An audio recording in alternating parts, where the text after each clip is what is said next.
So for those that don't already know, Sandbox is a modified version of the Source 2 engine, and with Facepunch and Gary getting access to the license to use the engine, that also means they got access to the tools of the Source 2 SDK. But for this video, we're talking more about one of the most important things that has to be mentioned for content available for the platform, and that's maps. So while Gary and Facepunch got a license for Source 2 and the tools, they started working on implementing these tools directly into the Sandbox platform by creating the Sandbox editor, which is essentially a game engine workflow very similar to how Unity works for creating and making games. Now, while I won't go into absolute detail within this video, this does bring me the wonderful opportunity to push you towards resources and channels dedicated to describing these technicalities and also teaching you on how to make awesome maps, just like the ones that'll be shown in this video. Let's start with the official maps Facepunch has provided so far. While they've made 46 maps for Sandbox, let's focus on some really cool ones to showcase for this video. Construct, the Birmingham version, not the unfinished classic one that still needs to be worked on. This is one of the first maps I've seen most people play when I got access to the Sandbox developer preview back in 2023. Jesus, it's already been 2 years since I started making videos about this game. My God. It showed me a new era of...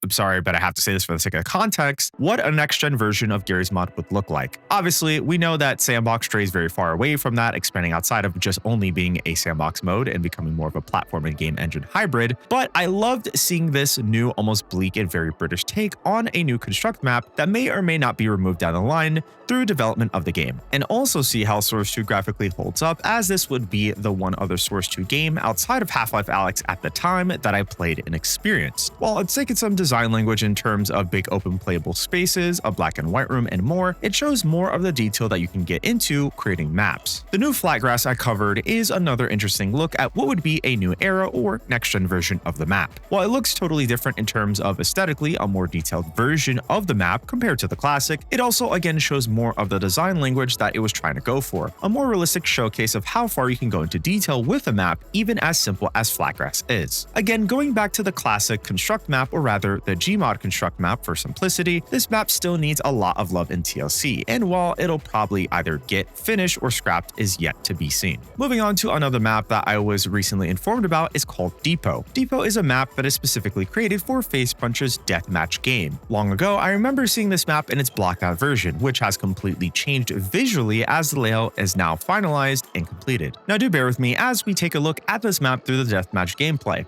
I would have loved to have done a more cinematic shot for this map, but as of this video, it's currently hidden. This map's beautifully created sections are what make up essentially a facility called AK, which is revealed to you at the entrance. It shows that this facility looks oddly familiar to a certain game franchise I just can't put my finger on. Anyways, as I explored more of the map, and as I mentioned earlier about the entrance to the facility, it's also revealed some environmental storytelling, like how the place has been abandoned for a long time. Certain parts of the map, like this area right here, show more of the design of the map as it breaks it down with this huge pillar in the middle, making it efficient for people playing deathmatch to use it as cover. Other parts of the map show the more gritty and dingy texture and details of the facility, which looks really good alongside with the mood lighting to match. Most parts of this place are broken down because of decay or currently being built to match other newer parts of the facility, which never got finished. But the map has some really great areas which look completely unscathed, like this loading dock here and this long corridor leading to the server room and out the other sections over here. Overall, the map is gritty, dingy, and stunning all around. This map and many other maps show how absolutely insane you could go into detail with utilizing Sandbox's editor and how far in the last couple of years Gary and Facepunch have come in incorporating the Source 2 engine and its tools and improving on it to provide a great way to making beautiful realistic maps that you can enjoy when playing games on Sandbox that use them. Now, I've only been showing off some of the more realistic looking maps that Facepunch has made for Sandbox, and they also have made some stylized maps too, including some that are pretty colorful with some slight added realism to it. When I started covering Sandbox, I also covered maps that were being made 3 years ago on the game and are still available,